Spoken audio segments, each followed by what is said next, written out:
Bueno, hace algún tiempo hicimos un ciclo denominado Conociendo a los Fiscales, donde el objetivo era informar a la población sobre el trabajo de los fiscales, cuál es su rol en la sociedad, en qué se diferencian de los jueces, de los defensores. En esta oportunidad vamos a iniciar un ciclo en el que vamos a tratar de difundir o conocer qué es lo que hacen las unidades centrales de la Fiscalía.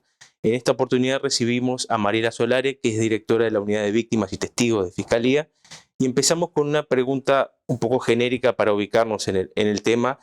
Mariela, ¿cómo describirías o cómo le dirías a alguien que no tiene idea del trabajo de la Fiscalía, en forma sintética, qué es lo que hace la Unidad de Víctimas y Testigos? ¿Cuál es el objetivo que tiene? La Unidad de Víctimas y Testigos de la Fiscalía está diseñada basada en la experiencia que tienen otros países de la región y del mundo, donde los sistemas acusatorios, por el lugar que ocupa la víctima, que si bien en nuestro país no es querellante y no es parte, pero sí tiene un repertorio de derechos que exige al Estado, y en este caso a la Fiscalía General de la Nación, que se deban cumplir, derechos que tienen que ver con la protección, la información.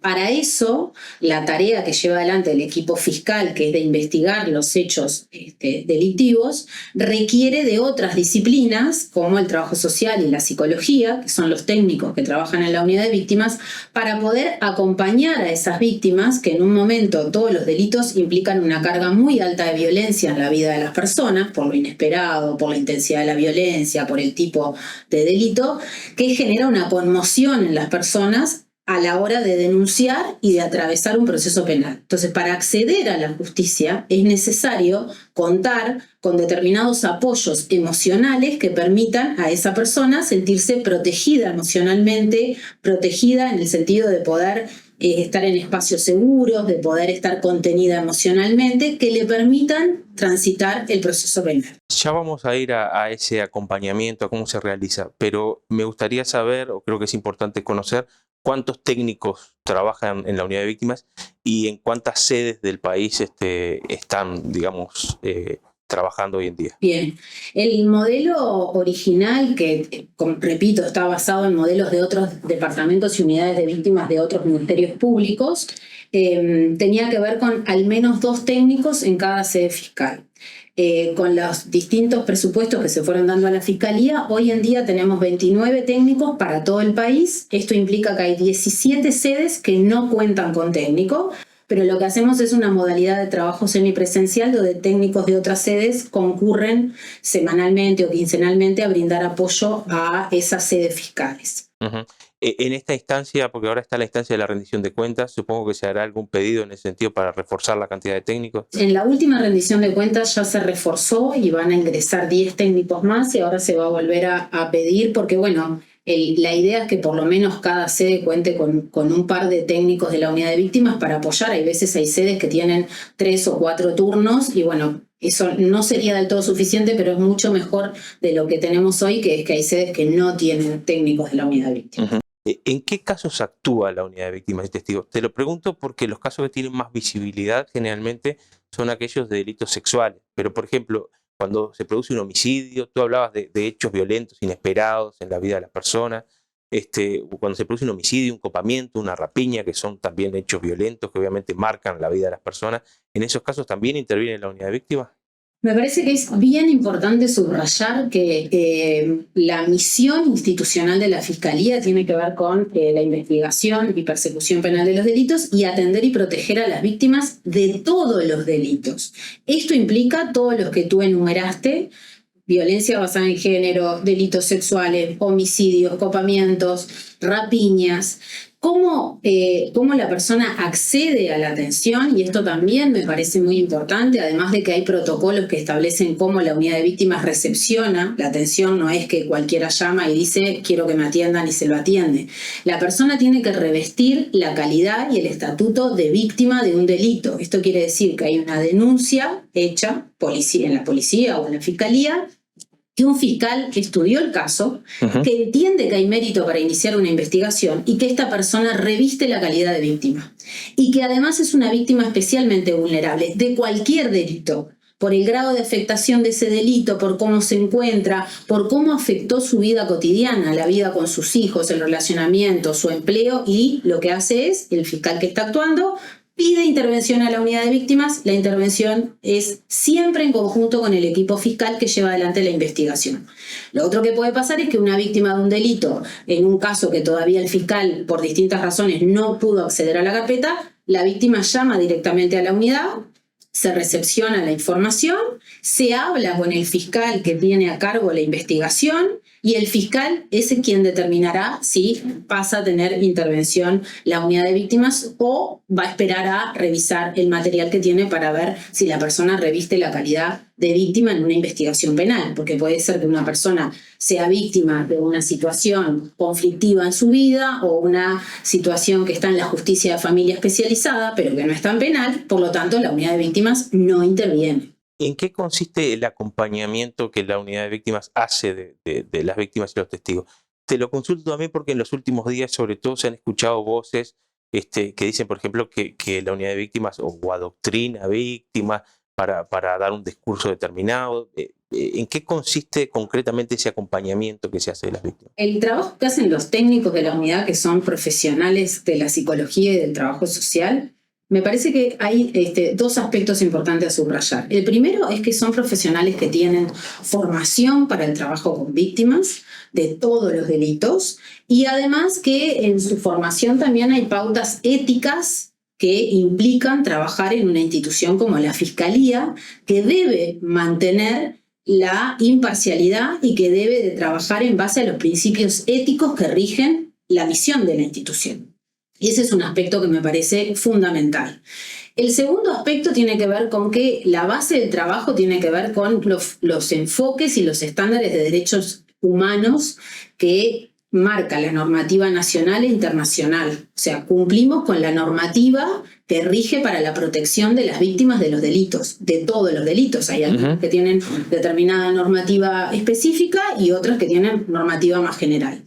El acompañamiento además está arreglado y está accesible públicamente, está en la Instrucción General número 5, y además hay protocolos específicos diseñados desde la unidad de víctimas, donde el primer acercamiento es lo que se llama la atención en crisis. Esa atención en crisis implica, puede ser en la sede fiscal o puede ser en el domicilio de la víctima o en el lugar de los hechos. Ahí depende del trabajo que se hace en conjunto con el equipo fiscal, y implica la contención de la persona. Bajo ningún concepto, los técnicos de la unidad de víctimas toman declaración de los hechos. La toma de declaración de los hechos la hace el equipo fiscal, y lo hará cuando el equipo fiscal lo entienda pertinente. Si sobre lo que indaga la unidad de víctimas tiene que ver sobre el grado de afectación que tiene la persona, sobre su estado emocional, sobre cómo afectó esto el vínculo con su entorno inmediato, con su empleo, cosas básicas que a veces les pasa a las personas frente a un hecho de esta naturaleza,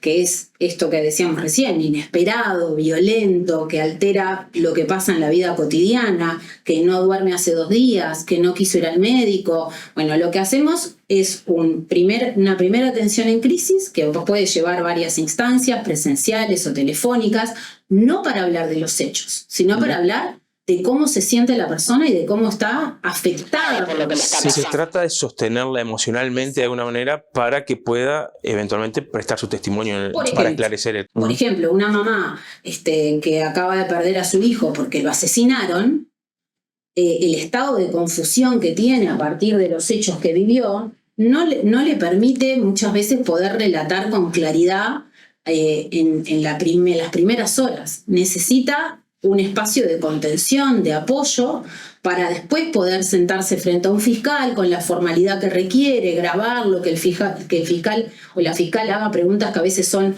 más incómodas, ¿no? Y de eso se trata, de evitar la revictimización. ¿Por qué? Porque el sistema de justicia muchas veces genera, sin intención de querer lastimar a la otra persona o revictimizar, los propios espacios y los ritos que tiene el sistema de justicia hacen que la persona pase a ser como un objeto en un espacio burocrático. Entonces, ¿Cuál es el cometido de la unidad de víctimas? Como pasa en todos los países de la región, en los procesos acusatorios, es reducir al mínimo la revictimización por el pasaje por el sistema penal. Ujú. No se puede evitar porque la persona cada vez que cuenta lo que le pasó lo va a reeditar y eso le va a traer también una carga de angustia. Pero acá tenemos el otro aspecto del acompañamiento que es la información. Que una persona que ha sido víctima de un delito violento sepa a dónde va a ir, qué va a pasar, quién va a estar, por qué va a ir. Eso baja la ansiedad y le permite a la persona retomar la seguridad que requiere para contar los hechos que quiera contar. Mariela, hasta ahora hemos hablado sobre todo de las víctimas. Me interesaría hablar un poco de los testigos. Noto que hay algunos conceptos que a veces se confunden y creo que podría ser bueno aclararlos. ¿Cuál es la diferencia entre testigos protegidos, testigos de identidad reservada? ¿Cómo es la calidad de cada uno de las personas en esos casos? Me parece bien interesante dos cosas que vamos subrayando. Una, la unidad de víctimas atiende víctimas de todos los delitos. Dos, no atendemos solo víctimas, atendemos también testigos. Uh-huh. Los testigos cobran en el sistema acusatorio un lugar muy relevante. ¿Por qué? Porque muchas veces, por ejemplo, su testimonio es clave para esclarecer un hecho delictivo. A veces es el testimonio más importante que se tiene y además en otros casos porque declaran en audiencia oral y pública o tienen que hacer una declaración en lo que se llama en formato de prueba anticipada. También requiere preparar a una persona en el sentido emocional de a qué se va a enfrentar, porque no estábamos acostumbrados, ninguno de nosotros, a transitar por un sistema de justicia como testigos de un hecho con un sistema con estas características. Lo mismo, requiere estar preparado emocionalmente porque es revivir la instancia violenta de la cual fui testigo y que no pude evitar y que y circulan muchas cosas que sienten las personas en ese momento, entre ellas el miedo, entre ellas la dificultad a veces de sentirse que se va a poner nervioso y no va a poder hablar. Entonces, lo que tiene que hacer la unidad de víctimas, a lo que le llamamos contención, es a devolver la seguridad de que la persona va a poder declarar lo que tenga que declarar y lo que quiera declarar. Y en ese sentido también es importante la figura que muchas veces aparece, el acompañante emocional, ¿no? El acompañante emocional que acompaña tanto a las víctimas como a los testigos, está por ley y es alguien que tiene esa función de brindar con la sola presencia la seguridad emocional que alguien necesita de estar en un lugar que muchas veces le resulta hostil. Hostil por la naturaleza de lo que tiene que ir a relatar, que es volver a relatar un hecho violento.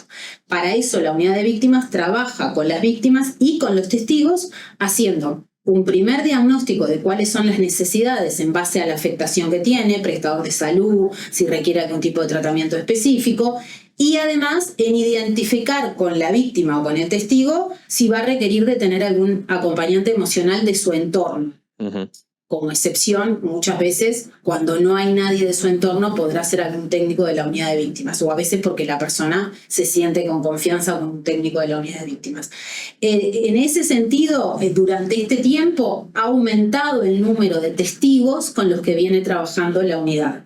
Y básicamente, en muchos de los casos, trabajamos en lo que se llama el Programa de Medidas Especiales de Protección, que para muchos es como el programa de los testigos protegidos o los testigos protegidos. ¿Qué es lo que ahí a veces se confunde? También me parece importante subrayar que muchas veces se dice, no, en Uruguay no se puede porque nos conocemos todos, esto no funciona o esto... Bueno, desde fines del 2017 funciona un programa de medidas especiales de protección que tiene un carácter interinstitucional, uh-huh, con el Ministerio de Vivienda, el Ministerio de Salud Pública, con el Ministerio del Interior, donde hay mecanismos establecidos.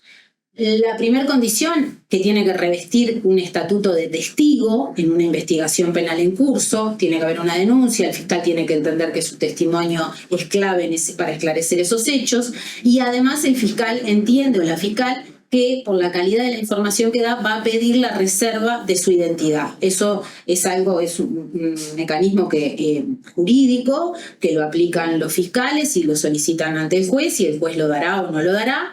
Para ingresar a las medidas especiales de protección tiene que ser un testigo con identidad reservada, porque la primera reserva tiene que ser procesal. Uh-huh. A partir de eso, junto con la persona y con el equipo fiscal, elaboramos una estrategia de protección según las indicaciones que dé el Comité de Evaluación de Riesgo, que está integrado por el fiscal que lleva adelante el caso, el oficial de policía del Ministerio del Interior, que investiga junto con el fiscal, y la unidad de víctimas. No todos los testigos de identidad reservada pasan a ser testigos protegidos, no necesariamente. Exactamente, porque hay testigos de identidad reservada que con esa medida de protección procesal Ya es suficiente. Sin embargo, en otros casos se requieren otras medidas. Y en eso me parece bien importante destacar lo interinstitucional. Justamente voy a eso para cerrar la entrevista. Tú hablaste de las distintas prestaciones o el trabajo interinstitucional entre los distintos organismos del Estado. ¿Cómo hace una persona, un ciudadano que ha sido víctima o testigo de un delito, para acceder a este tipo de prestaciones que ofrece el Estado uruguayo a través de los distintos organismos que coordina la Fiscalía en este caso? La Fiscalía coordina lo que se llama un gabinete coordinador de políticas de atención y protección a víctimas y testigos de los delitos. Esto es un gabinete de altas autoridades de todos los ministerios y el INAU, el BPS, están todos los organismos que ponen al servicio de una política pública del Estado uruguayo lo que tiene que ver con prestaciones para atender y proteger a víctimas y testigos. ¿Cómo son los mecanismos? Hay acuerdos interinstitucionales firmados y hay acuerdos bilaterales entre la Fiscalía y el Ministerio de Vivienda, entre la Fiscalía y el INAU, entre la Fiscalía y el Ministerio de Desarrollo Social, a partir del cual está establecido que tiene que ser una persona con el estatuto de víctima de un delito, o sea, en una investigación, en curso, y ahí trabajamos con el equipo fiscal, detectamos cuáles son esas necesidades y se hace una coordinación con el ministerio que corresponda en el marco del convenio que tenemos. Y eso ha venido funcionando desde el 2017 a la fecha. Bien. Te agradezco mucho, Mariela, tu participación en este espacio. Bueno, muchas gracias.